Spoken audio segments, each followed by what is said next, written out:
And shoutout sa inyo guys. Butcher's Life in Canada.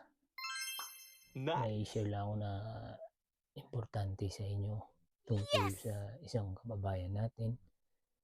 Hindi porkit nasa Canada ka na ay maganda yung estado at buhay mo dito sa Canada. Itong video na to ay ibabahagi ko sa inyo. Nakabase po ito sa buhay-buhay ng kababayan natin. Wow. Yes, tama po yung narinig nyo. Bago lang po siya sa Canada.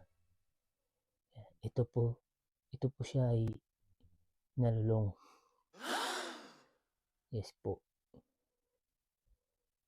At sana ay maibahagi ko lang sa inyo kung sino man ang makarating dito. Hindi po kagaya na iniisip nyo na ako'y nalulong sa pagkain. Kaya tumaba po. Yes, tumaba siya. Kasi dahil ito lang binabawi niya dito sa pagkain. Mabigat po kasi yung trabaho dito. Yan, panoorin niyo guys. A few moments later. Galit na galit sa akin kanina, kakahapon. Iba talaga pag yayamanin na, oh. Nasa restaurant talaga kumakain, no? Sa restaurant talaga kumakain. Iba talaga pag butcher ng Canada. Nasa Canada eh. Ulo. Yayamanin talaga to. Ito talaga yung Nice! idol ko eh.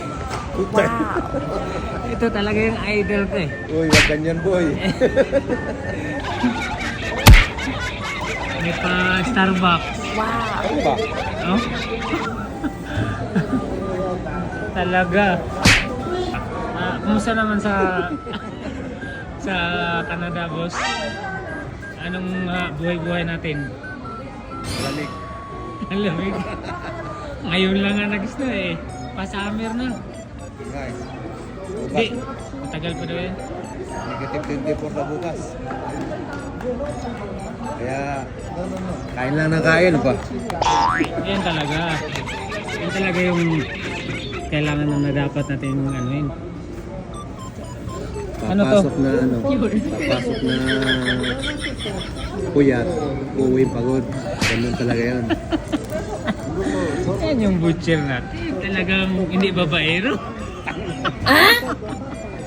Nice! Sino ba yung binanggit mo na baba? Sharol. Sharol sa kayan.